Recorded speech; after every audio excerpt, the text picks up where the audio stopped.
सुनना एक कला है। अगर तुम मौन से सुन सको तो पत्थर भी उपदेश देते हैं। यह सुनने में कितना काव्यात्मक, कितना गहरा लगता है। तुम इसे सुनकर आहें भरते हो, सिर धुनते हो और सोचते हो कि तुम उन कुछ चुनिंदा लोगों में से हो जो इस गहराई को समझते हैं। मैं तुमसे कहता हूं, तुमने सिर्फ शब्दों का शोर सुना है। तुमने सुनने की कला को जाना ही नहीं। तुम एक बहरे आदमी की तरह हो जो संगीत पर चर्चा कर रहा है। तुम जिसे सुनना कहते हो, वो सुनना है ही नहीं। वो तो बस दूसरे के चुप होने का इंतजार करना है, ताकि तुम अपना बाजा बजा सको। तुम सुनते नहीं, तुम केवल अपने भीतर एक जवाब तैयार करते हो। तुम दूसरे की बात को एक कसौटी पर कसते हो। ये सही है या गलत? मैं इससे सहमत हूं या असहमत? तुम्हारी पूरी सुनने की प्रक्रिया एक सतत मूल्यांकन है, एक निर्णय है। और जहां निर्णय है, वहां सुनना असंभव है। तुम इतने भरे हुए हो अपने ज्ञान से, अपनी धारणाओं से, अपने पूर्वाग्रहों से, कि बाहर से किसी चीज को भीतर आने की जगह ही नहीं बची है। तुम एक भरा हुआ बर्तन हो, जिसमें एक बूंद भी और डालने की गुंजाइश नहीं। और तुम पत्थरों के उपदेश सुनने की बात करते हो। अरे, तुम तो जीवंत मनुष्यों को भी नहीं सुन पाते। तुम जड़ पत्थरों को क्या खाक सुनोगे? जरा अपनी इस बहरेपन की प्रक्रिया को समझो। ये आती कहां से है? ये तुम्हारे अहंकार से आती है। अहंकार सुनना नहीं जानता।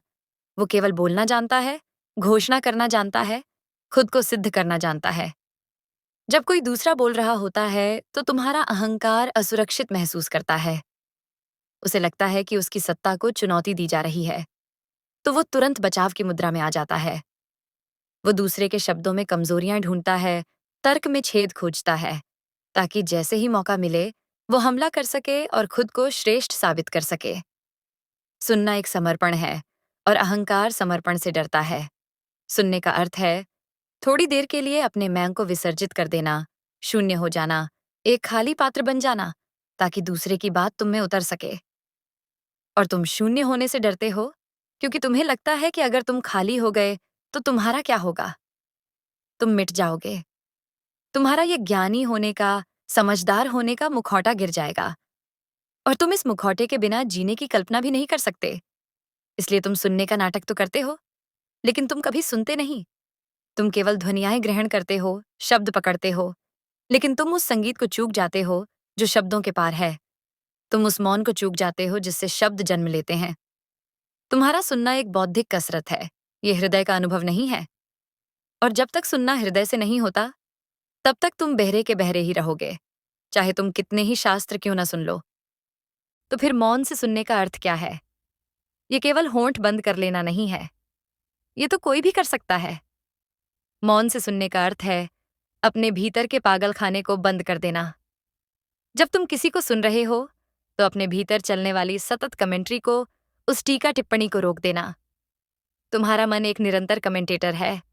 अरे, ये बात तो उसने उस दिन भी कही थी। अच्छा, तो ये कहना चाहता है? नहीं नहीं, ये गलत है। हाँ, ये सही है। ये जो भीतर का शोर है, यही असली बाधा है।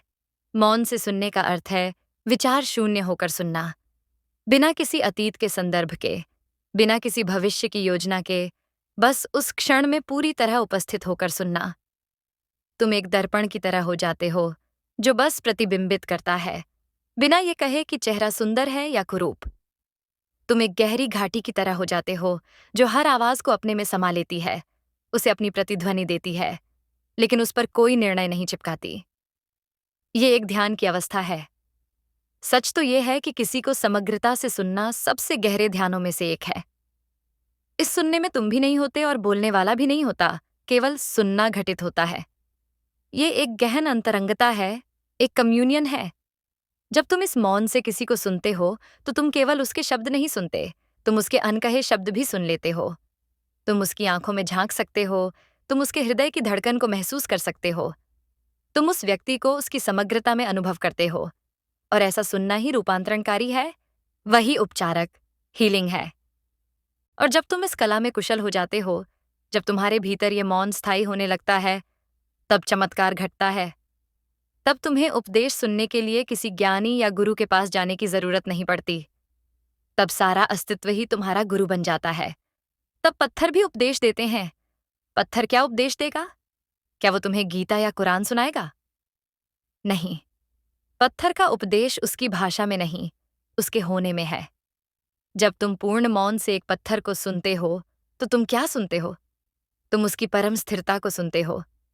वो सदियों से वहीं है, धूप में, बारिश में, तूफान में, बिना किसी शिकायत के, बिना किसी हलन चलन के।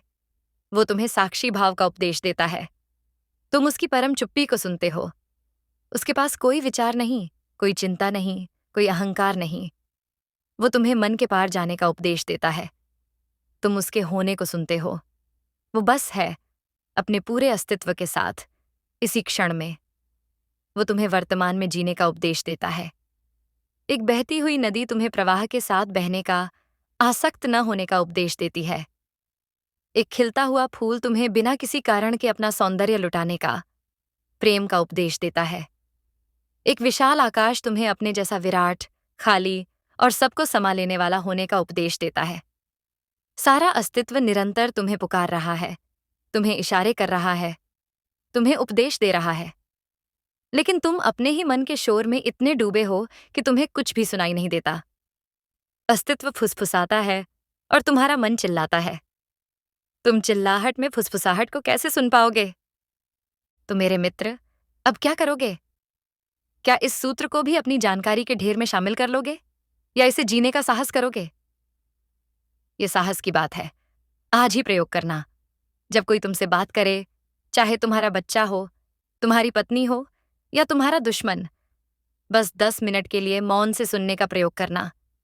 अपने भीतर कोई जवाब मत बनाना, कोई निर्णय मत लेना। बस एक खाली आकाश की तरह हो जाना और दूसरे को अपने में उतरने देना। तुम हैरान हो जाओगे। तुम पहली बार उस व्यक्ति को देखोगे, तुम पहली बार उसे सुनोगे, और तुम पाओगे कि इस सुनने की क्रिया में तुम्हारे भीतर एक गहरी शांति उतर रही है। तुम्हारे भीतर का शोर कम हो रहा है। पहले मनुष्यों को सुनना सीखो, फिर धीरे धीरे तुम अस्तित्व की भाषा भी समझने लगोगे। पेड़ों की सरसराहट तुम्हें संगीत लगेगी, हवा का झोंका तुम्हें रहस्य का संदेश दे जाएगा, और सड़क पर पड़ा एक साधारण सा पत्थर भी तुम्हें बुद्ध की मूर्ति जैसा गंभीर और मौन नजर आने लगेगा। सुनना कला है, क्योंकि ये तुम्हें तुमसे ही मुक्त कर देती है। ये तुम्हें अहंकार के कारागार से निकालकर अस्तित्व के खुले आकाश में ले आती है। तो चुनाव तुम्हारा है। या तो अपने ही विचारों के शोर में एक बहरे की तरह जीते रहो, या फिर मौन होने का साहस करो और उस संगीत को सुनो जिससे ये सारा ब्रह्मांड गूंज रहा है। सुनना सीखो और बोलना अपने आप सार्थक हो जाएगा। मौन हो जाओ और सारा अस्तित्व तुमसे बात करने लगेगा।